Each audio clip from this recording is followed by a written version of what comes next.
Pastor, por favor, feche a cortina aí atrás, obrigado. A gente não consegue olhar e ver os irmãos pela claridade. Graça e paz. Amém? Estão animados? Estão felizes? Todos são bem-vindos à nossa classe. E aqueles que estão também assistindo de casa, nós somos gratos pelas vidas. Amém?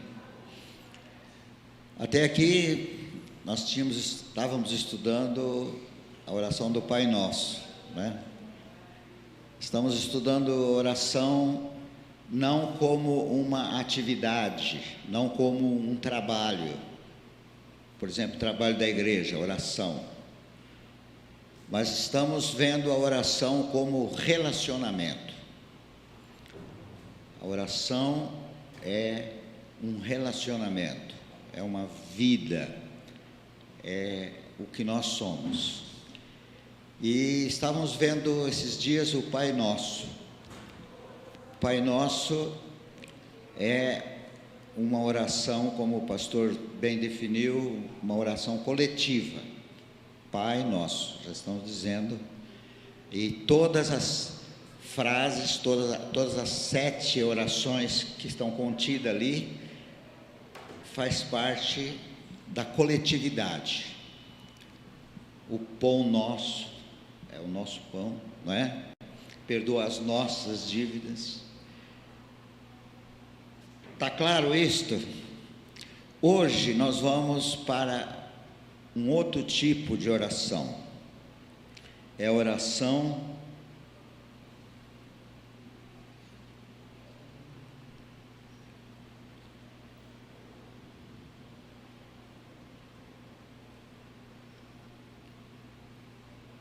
contemplativa. O que é a oração contemplativa? É a oração pessoal. Agora vamos falar de nós mesmos, é do nosso relacionamento pessoal, individual. E não é a forma de como você ora, se você se ajoelha, ou se você fica de pé, se você está deitado. Essa oração contemplativa é aquilo que é o nosso coração. Não importa o lugar, não importa até o que você esteja fazendo. A oração contemplativa é o seu relacionamento com Deus, no íntimo. Toda a nossa vida parte desse lugar. A Bíblia traz vários exemplos. Deixa eu achar aqui. A chegar-se a Deus de um modo da sua presença somente quando somos atraídos pelo seu amor. A oração é mais uma questão de abertura, fé, atenção. É um amor que envolve uma autoentrega a Deus. Não é necessário nos retirarmos e vivermos em um mosteiro para podermos ter a vida contemplativa de oração. Eu vou pegar um salmo, por exemplo, não está no livro, mas eu creio que é muito próprio disso. Se nós fôssemos dizer um salmo, nós íamos abrir na Bíblia o Salmo 150 salmos e ia dizer, qual salmo será que é melhor para hoje? Qual que se encaixa com a nossa classe? Mas não foi assim que os salmos surgiram. Os salmos surgiram de uma experiência. Então vou pensar no caso de Davi. Ele era um pastor. Ele está lá. De manhã ele pega lá seu rebanho, e ele planeja, onde é que eu vou levar? Vou levar naquele lugar, ele já sabe, um lugar verde, maravilhoso, de uma grama, de uma vegetação boa. E aí ele fala, bem, eu preciso também levá-lo a uma fonte de água. Ele sabia onde tinha água. Provavelmente ele tinha passado em lugares escabrosos, com barranco, com buraco, e ele dizia: bem, aqui eu preciso cuidado com as minhas ovelhas. Ele vivia uma experiência. É como você sabe, a dona de casa sabe onde está o fogão, onde está a geladeira, onde está o que ela tem que fazer, a casa. No nosso trabalho nós sabemos muitas coisas. E desse viver surge uma experiência. Um dia ele pensa: o Senhor é o meu pastor. Como nada me faltará. Ele sabia, ele não deixava faltar nada para suas ovelhas. O Senhor é o meu pastor, nada me faltará, me guia pelas veredas da justiça por amor do seu nome, me conduz a pastos verdejantes, às águas tranquilas, refrigera a minha alma. Era aquilo que ele fazia com as ovelhas, era o seu coração. Ele não está falando isso diante de uma congregação, ele não está falando isso diante de pessoas, ele está se relacionando com Deus, como Deus sendo o seu pastor, como era a experiência dele, como ele vivia. Estão entendendo o que é uma oração contemplativa? Você sabe, porque você sabe no seu coração aquilo que Deus é, aquilo que Jesus Cristo é, aquilo que o Espírito Santo é para você.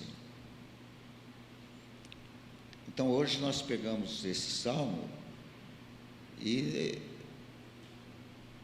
você pode gastar muito tempo. Eu falei disso aqui numa das primeiras palestras que eu tive, que sempre quando nas igrejas e aonde a gente ia, ali se recebia flores ou um presente, e alguém dizia assim: para o pastor o Salmo 23. Parecia uma desvantagem, não é?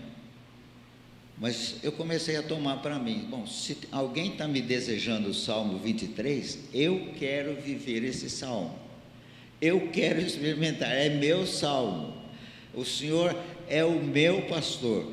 E se você começa na intimidade, quando você não está preocupado com aparência física, se você está bem penteado, não está, se sua roupa está bem ou não, se alguém está olhando, se você no íntimo do seu coração,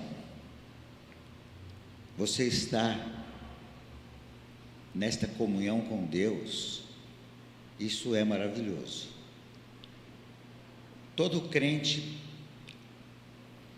é convidado, todo crente precisa passar por isso.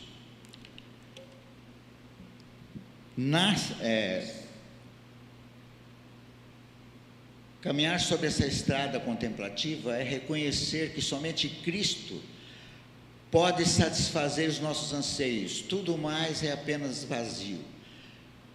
Pedro reconheceu isso, ele disse: para onde iremos nós?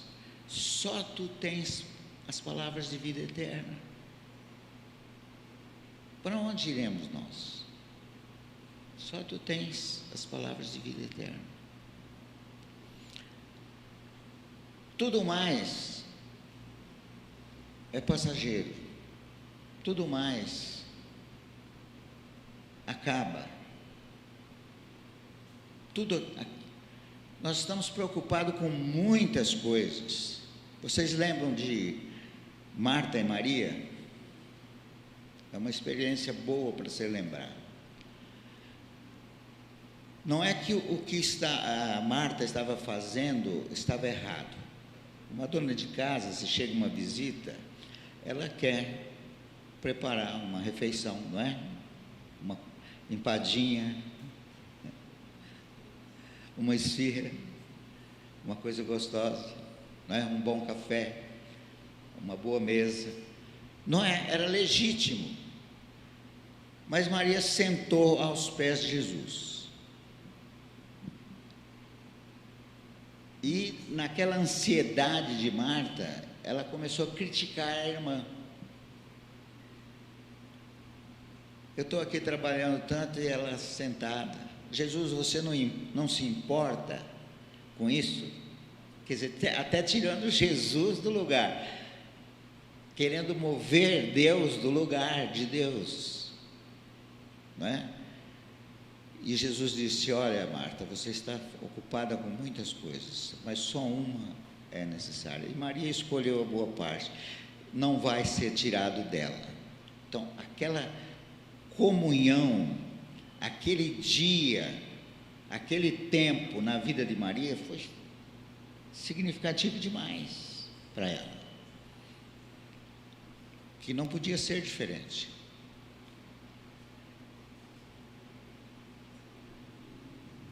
Quem gosta desse tipo de oração?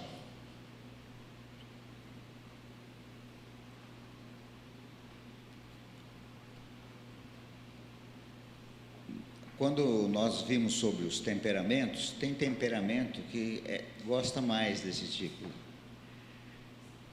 Um temperamento mais extrovertido, é difícil aquietar o coração. Mas todos os crentes precisam caminhar nessa estrada, a chegar-se a Deus de modo a estarmos em sua presença somente quando somos atraídos pelo seu amor. A oração é uma questão de abertura. Já lemos isso aqui, não é?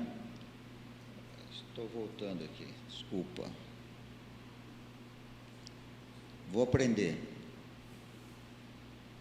3 conclusões que nós tiramos disso aqui. Primeiro, desejar. A primeira coisa é desejar. Você precisa desejar se relacionar com Deus de maneira íntima, de maneira que você compreenda como Ele é e Ele te compreenda como você é, independente de qualquer coisa. E a segunda, a oração contemplativa, é abrir mão de tudo mais. Nada mais importa. É Deus, é o Senhor, Ele me satisfaz. Se você pegar os exemplos na Bíblia, Jesus é o pão, Jesus é a água, Jesus é o caminho, Jesus é a verdade, Jesus é a vida, Jesus é a luz. Jesus é o quê?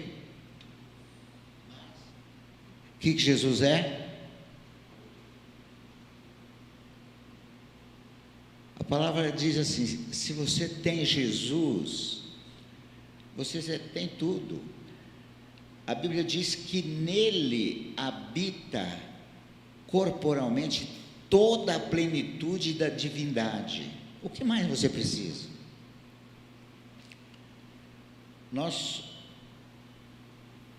somos conscientes de muitas necessidades na nossa vida, física, emocional, e não é errado a gente ser suprido. Aliás, Deus quer suprir todas essas coisas, mas essa oração contemplativa, você descansa. Se você está preocupado, se as coisas não estão dando certo, pare. Se há situações difíceis de relacionamento, filhos, cônjuges, pare. Contempla Deus, contempla Jesus, se relaciona, veja o que Deus fala sobre aquilo. No final das contas, essa oração, ela nos capacita a ouvir, a discernir o que Deus quer para as nossas vidas. Isso é muito importante.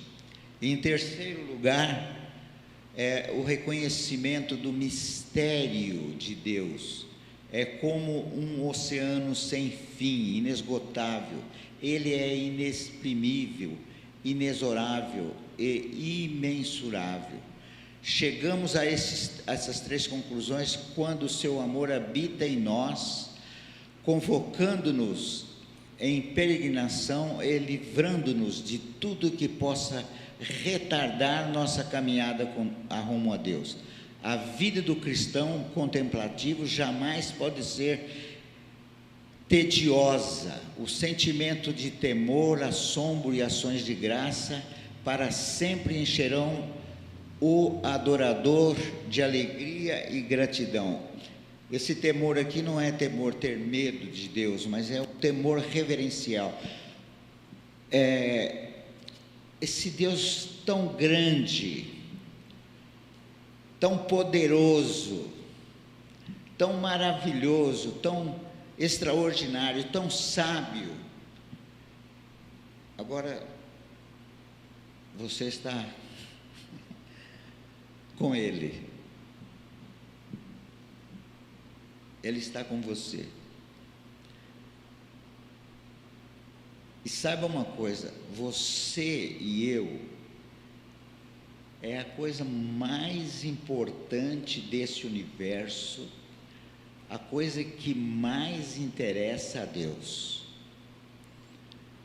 Se nós fôssemos pensar na grandeza do universo, nas galáxias, as coisas extraordinárias, se fôssemos pensar nas profundezas do mar, a criação, as coisas maravilhosas que existem no mar, qualquer área deste universo, nada é mais atraente para Deus do que você, do que eu.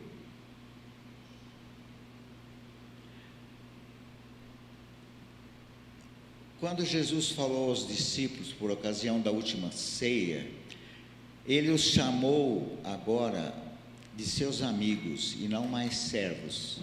Ele revelou o relacionamento que há muito perdido do mundo atual. Ele nos convida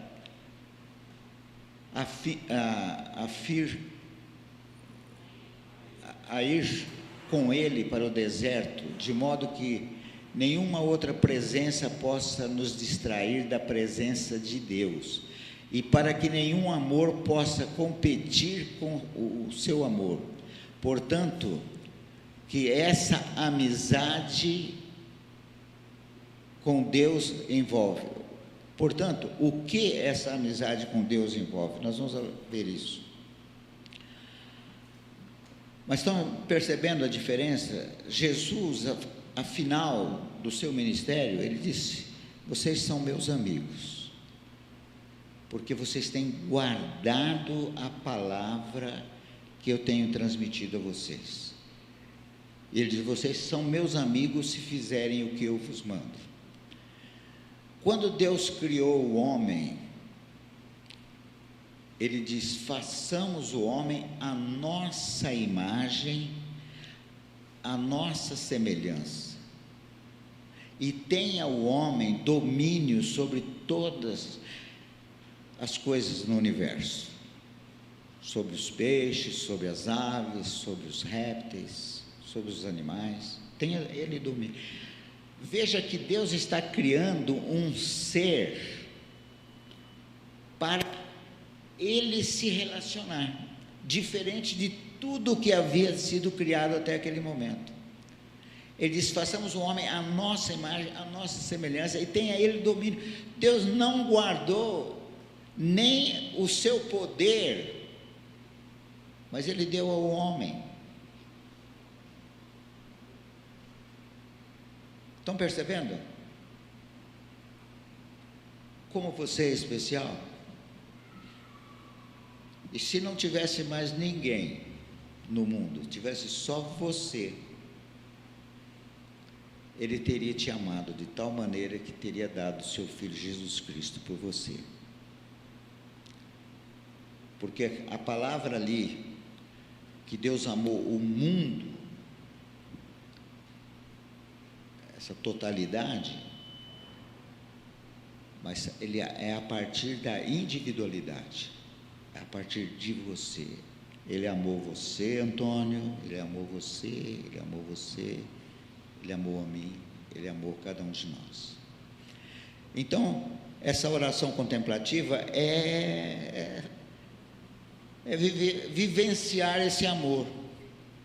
Eu gosto que vocês estão bem abraçadinhos aí. Desfrute. Não é bom? Por quê? É um para o outro. É o que Deus planejou para nós, não é? E às vezes nós temos dificuldade de expressar esse tipo de relacionamento com Deus, porque é uma oração individual, é uma questão individual. Mas um cônjuge confessou, dizendo da outra pessoa, era a esposa, o relacionamento dela estava tão grande com Deus, era tão significativo com Deus, que eu percebi que cada dia que passava, ela estava no fim da vida. Cada dia que passava, ela tinha menos de mim e mais de Deus.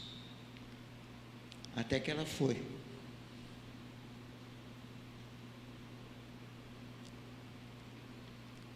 Entendeu?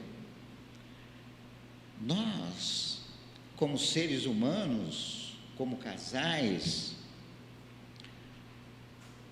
vivenciamos isto, de ter um pouco o coração do outro, mas em Deus é um relacionamento total. Ele está no nosso espírito. Não é que nós vamos procurá-lo, ele veio para nós. Jesus chamando os discípulos de amigos, e nós vamos ver mais tarde a oração de João, capítulo 17, que é uma oração onde Jesus realmente abre o coração diante do Pai e com os discípulos, dizendo que é uma família, não há um mistério, essa palavra que nós lemos há pouco, que o mistério de Deus acaba, porque você tem relacionamento com Ele, então não é mais um mistério. Paulo falou isso aos Efésios, dizendo que o mistério que esteve oculto das gerações, agora foi revelado. Era claro para ele. Ele falou: o meu chamado foi para revelar Cristo em mim. Então, quando Paulo chegava nos lugares, não era Paulo. O propósito da vida dele era que Deus revelasse Jesus nele, que as pessoas vissem Jesus nele.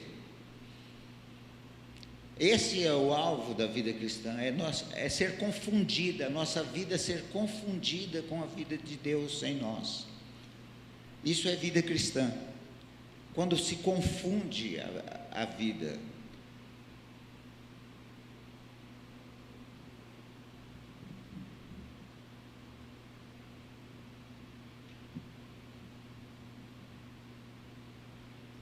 As pessoas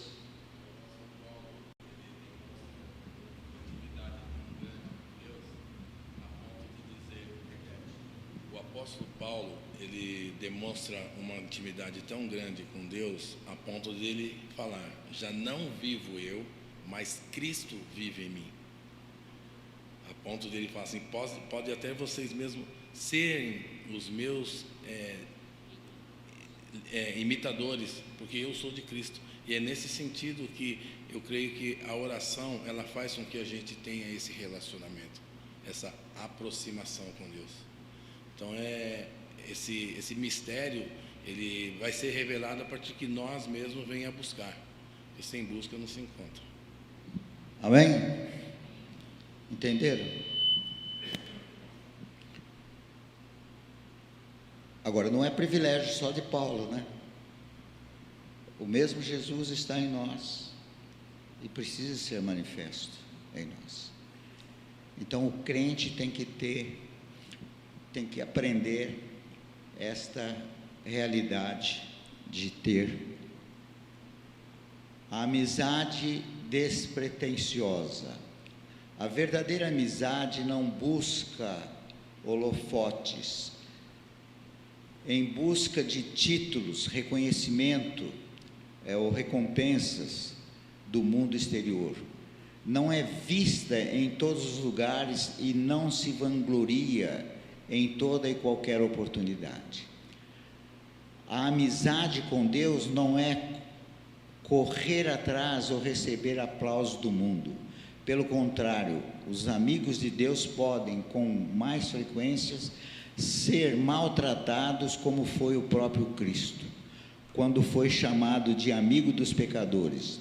Jesus arriscou sua própria reputação ao associar-se com os périas de sua época. Dificilmente ele irá trazer qualquer favoritismo ou vai massageando nosso próprio ego. Então, Jesus e a verdadeira amizade aqui, não é? Isso não está em evidência. Ela pode, o reflexo desta oração pode aparecer aos outros, mas não é nesse sentido. E aí nós temos o grande inimigo que cada um tem. Todos nós temos 3 inimigos. Temos o diabo, que é o nosso inimigo, que anda ao nosso derredor. Nós temos o mundo, que é o inimigo, que é onde nós vivemos. E nós temos o eu, que é o inimigo, que sou eu mesmo, né? Nós temos o inimigo dentro de nós. E esse precisa ser vencido, não é? É o que Paulo disse: eu estou crucificado. E Jesus disse: tome a sua cruz e siga-me. Você tem que tomar a cruz. Você tem que desejar morrer com Cristo. A vida crucificada com Cristo é uma realidade.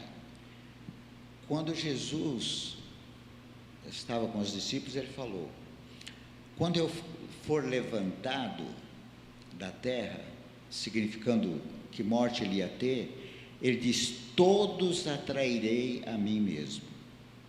Você foi atraído para a cruz, nós fomos atraídos e fomos crucificados com ele.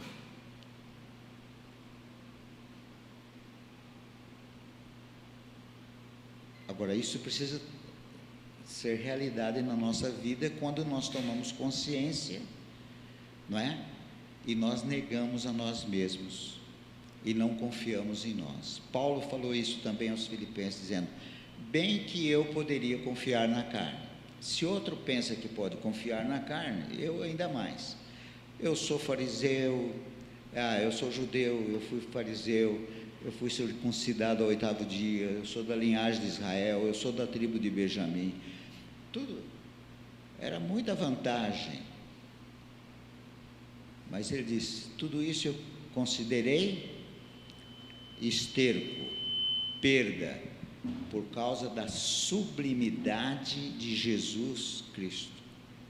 E ele diz, e considero, ele continuava considerando nada, por causa da sublimidade de conhecer Jesus Cristo. E disse assim, e ser achado nele, não tendo justiça própria que procede da lei, mas a justiça de Deus.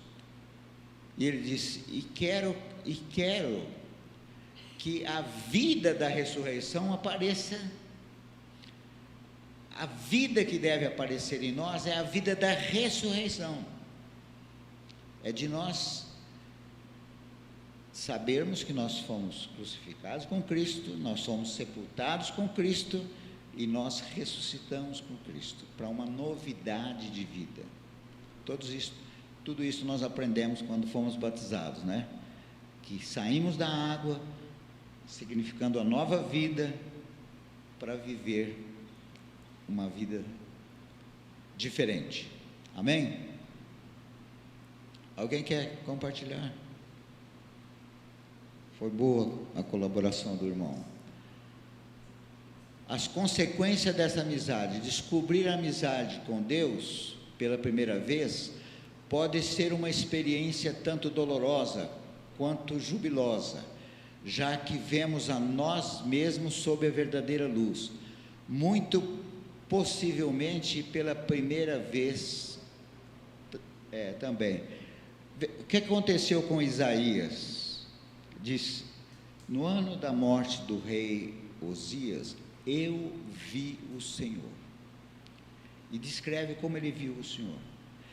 Mas, ao ver o Senhor, ele viu a si mesmo.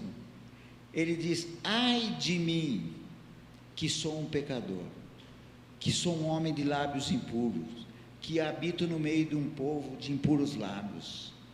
E os meus olhos viram o Senhor. Ele diz, agora eu vou morrer.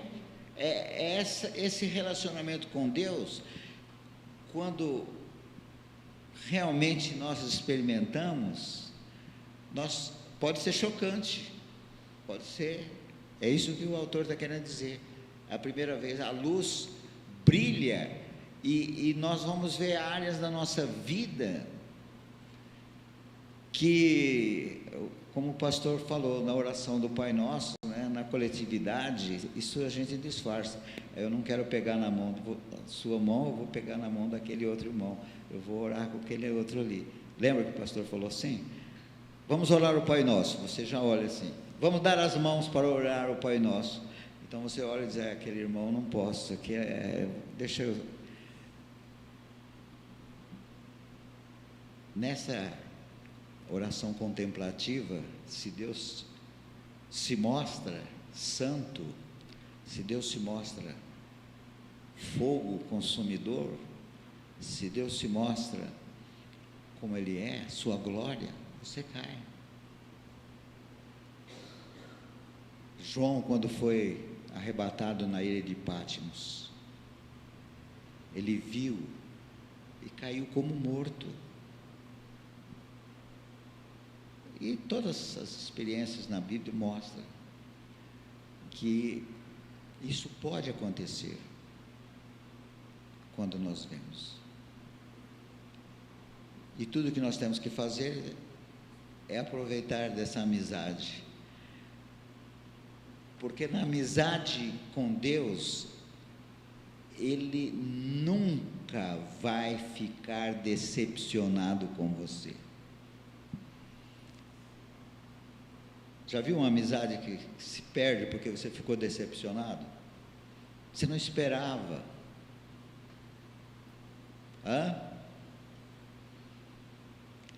Deus nunca vai ficar decepcionado com você. Não porque você não possa falhar, mas porque Ele te conhece, Ele já sabe, e Ele te ama assim, do jeito que você é, e Ele não vai se decepcionar. Jesus se relacionou com Judas até o fim, no mesmo amor que Ele se relacionou com os outros. A Bíblia diz que Ele amou até os seus e amou até o fim. No final das contas, ele deu o pão para Judas e disse: vai e faz o que você planejou, o que você decidiu. Mas não foi falta de amor. E ele não estava decepcionado. Deus não se decepciona, essa amizade. Alguém disse, não sei se nós estamos aqui, olha o que disse Pedro. Quando isto ocorreu com Pedro, ele disse: afasta-te de mim, Senhor, porque eu sou um pecador. O que tinha acontecido? Um milagre. Jesus disse: lança a rede do outro lado. E lançou a rede e veio peixe. E Pedro ficou maravilhado, disse: Senhor, afasta de mim, eu sou um pecador. Mas Jesus veio por causa do pecador. Essa sensação nossa de querer ocultar ou de afastar da luz é provavelmente uma questão de querermos guardar o nosso pecado, nos preservar. Afasta de mim, eu sou pecador, eu quero me preservar. Mas ele veio para isso, ele veio para mim, ele veio para mim, ele veio para você, com todas as suas necessidades, com todas as suas faltas, ele veio para você.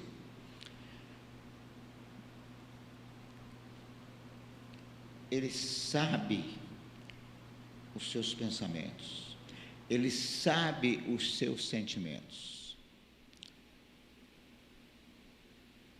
Amém? Eu quero me envolver com ele. Eu quero. Você quer?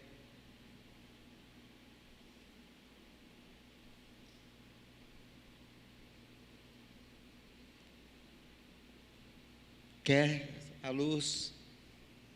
Quer que ela brilhe no seu coração? Quer que ela brilhe na sua mente? Quer que esse relacionamento, que essa amizade cresça? Quer que os mistérios sejam revelados?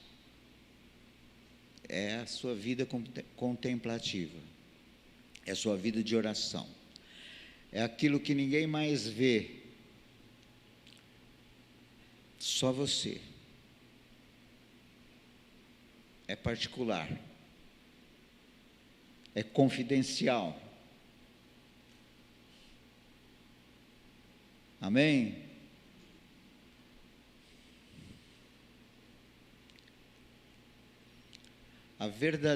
Um verdadeiro amigo jamais guarda um motivo secreto para o seu amigo. Ele não possui uma agenda oculta. Olha aqui. Um amigo é simplesmente pelo bem da amizade e não por interesse. Você quer ter aquela pessoa, então você é amigo, você não guarda nada.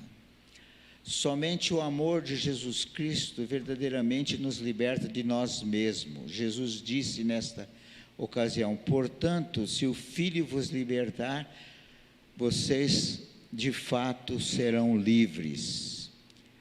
Em sua vida, Jesus, não consigo ler ali, Jesus foi totalmente antipossessivo, não demandando nada para si mesmo, sendo capaz de afirmar: as raposas têm suas tocas e as aves do céu têm os seus ninhos, mas o Filho do Homem não tem onde repousar a cabeça.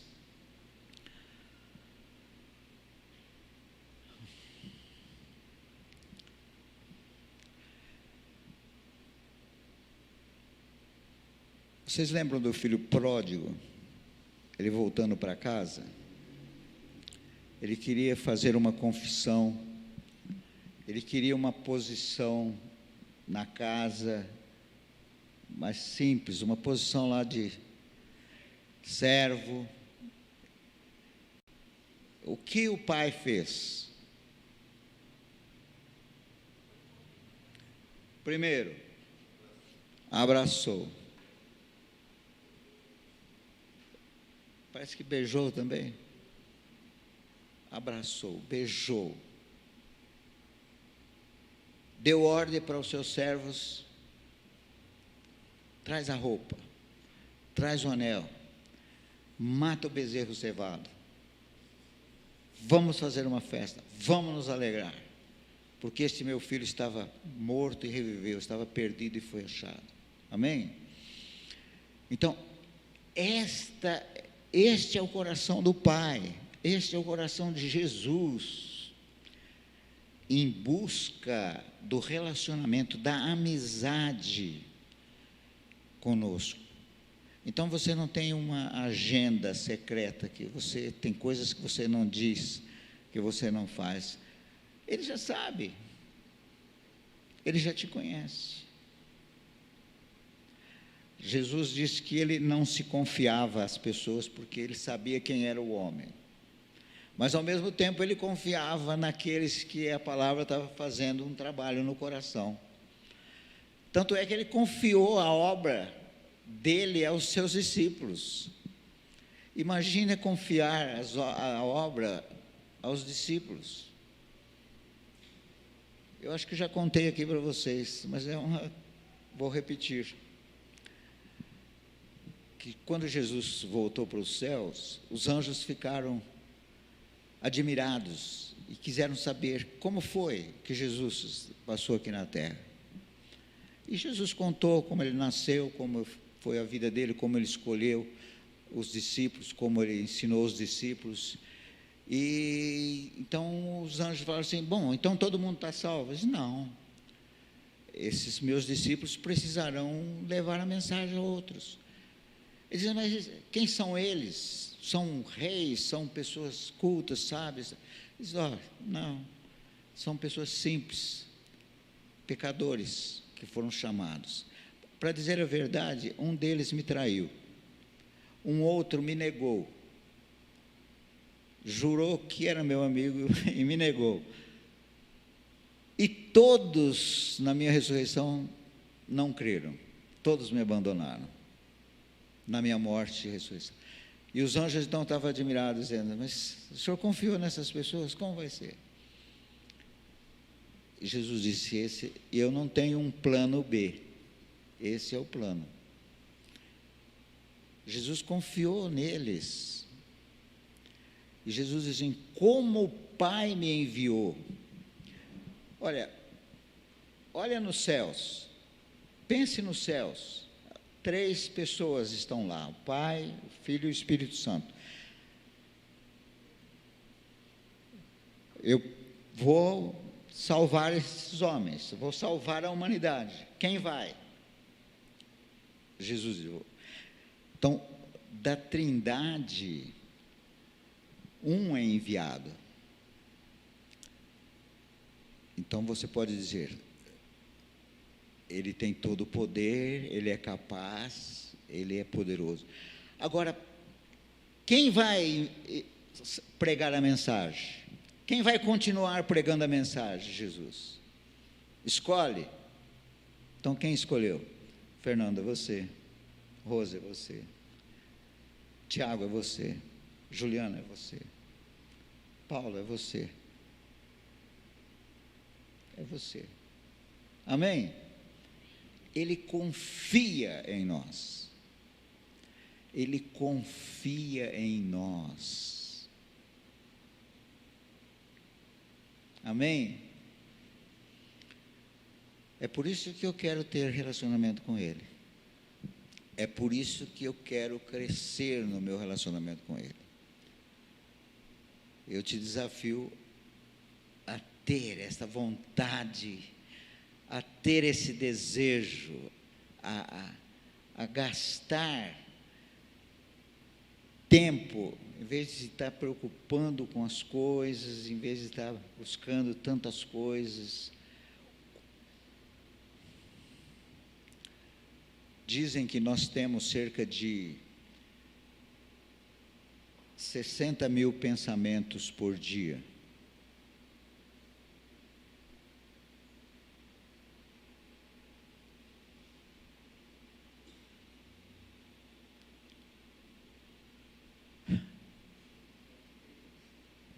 E que pensamentos são esses?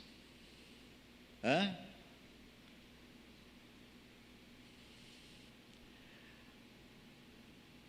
Dizem que a maior parte dos pensamentos realmente não são pensamentos, são atividade mental.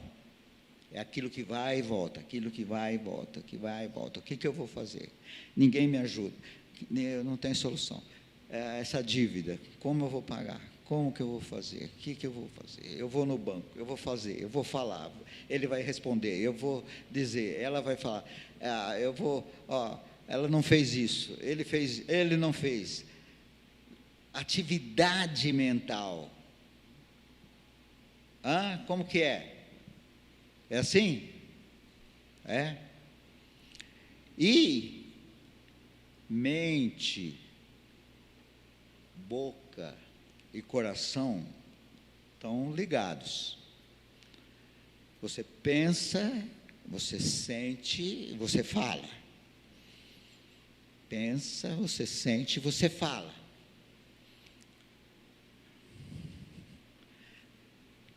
Tiago fala assim, a língua, esse pequeno órgão, não é para mostrar a língua, né?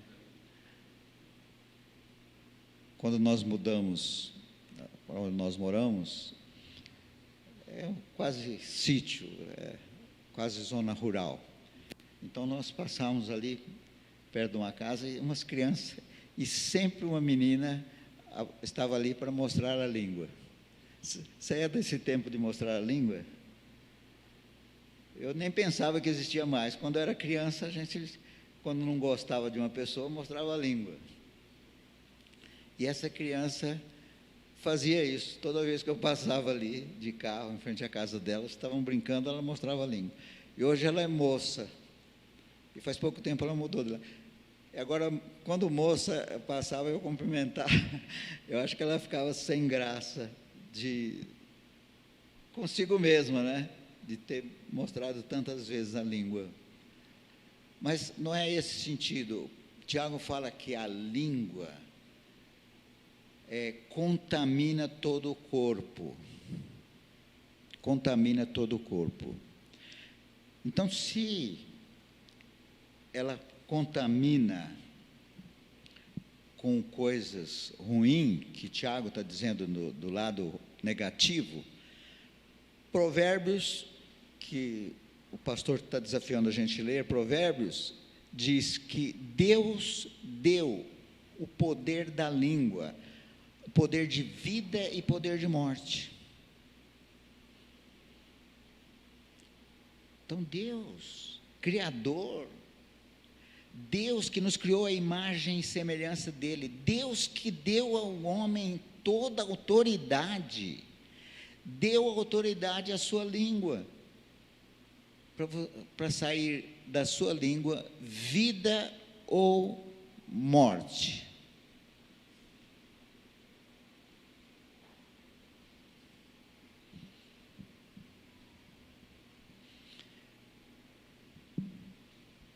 Então, temos o poder de nos abençoar. Como a Rose disse, nós já somos abençoados. Mas é bom quando a gente ouve, eu te abençoo. E é bom quando eu ouço a mim mesmo dizendo, eu te abençoo, eu sou abençoado, eu sou abençoado. Eu sou abençoado. Amém?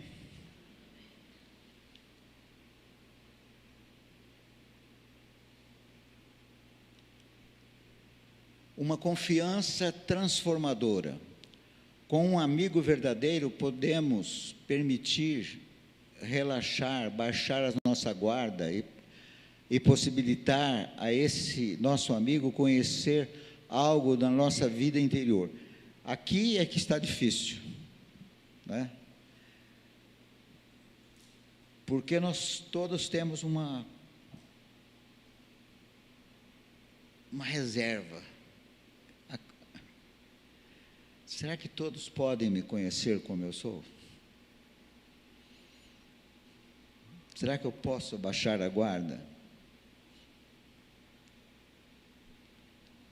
Nós estamos falando do nosso relacionamento com Deus. E é provável que Deus, à medida que nós temos relacionamento com Ele, nós vamos tendo amigos verdadeiros. Os cônjuges devem ser amigos verdadeiros. Poder abrir. O que pode decepcionar a nossa vida? Saber a verdade. Saber como nós somos. Saber como nós sentimos. Como nós pensamos.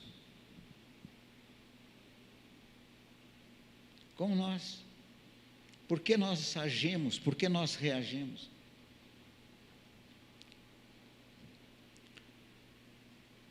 Nosso relacionamento com Ele nos permite ser totalmente honestos e francos, porque sabemos que podemos confiar que Ele não tentará tirar vantagem de nós. Podemos relaxar sem qualquer receio de sermos expostos, ridicularizados ou condenados. Isso é o que Deus pensa de nós. Ele nunca vai se decepcionar, Ele nunca vai. Amém?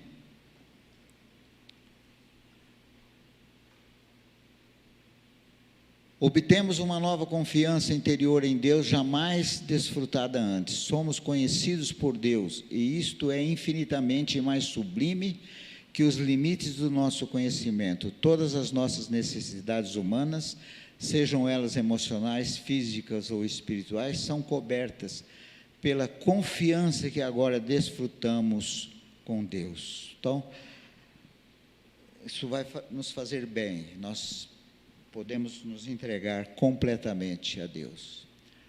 Confiança em Deus, mas bendito é o homem que confia, a sua confiança está no Senhor, cuja confiança nele está.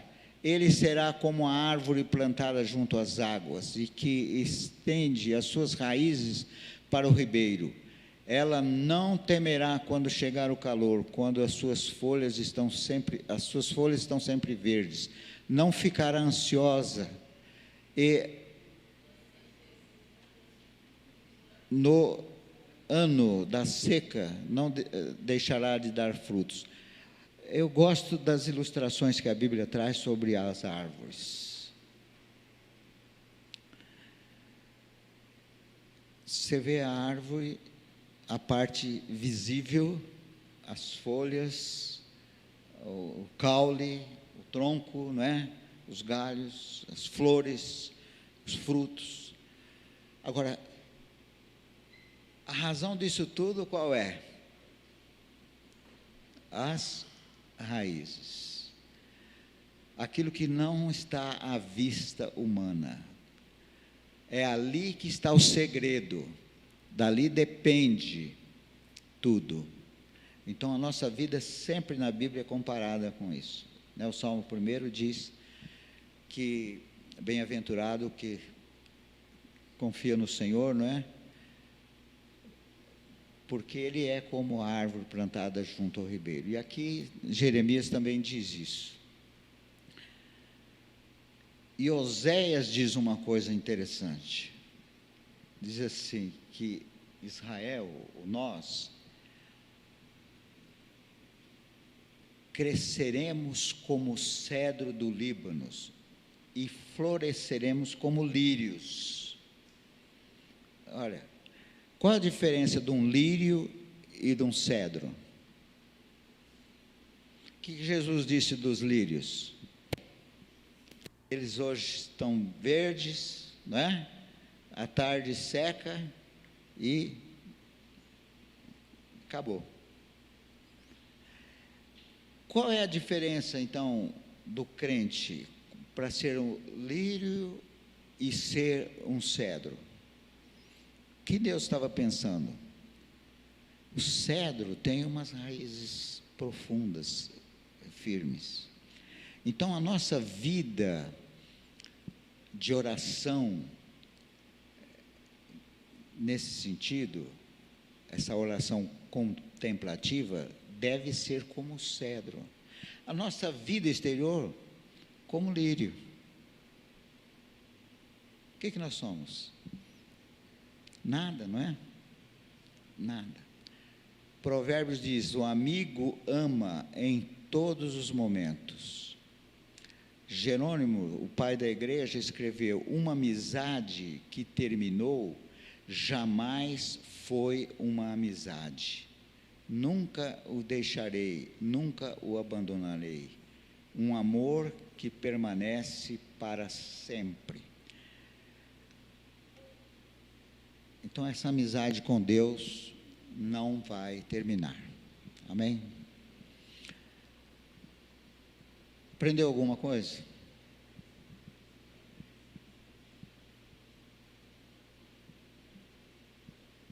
Vamos prosseguir? Pai, muito obrigado por esta manhã. Obrigado pela revelação da Tua palavra. Obrigado, Pai, pelo privilégio que cada um de nós tem de carregar dentro de nós a Tua presença, a Tua santidade, a Tua justiça. Obrigado, Pai, por nos amar, por nos escolher, por nos chamar, por ter comunhão conosco, por ter rompido todas as barreiras, por ter vencido todos os obstáculos, por perdoar todos os nossos pecados e por nos fazer um com o Senhor. Muito obrigado. Nós agradecemos o que o Senhor fez através de Jesus. Amém. Amém. Então tenha um bom domingo, uma boa semana. Tá bom? Amém. Amo vocês.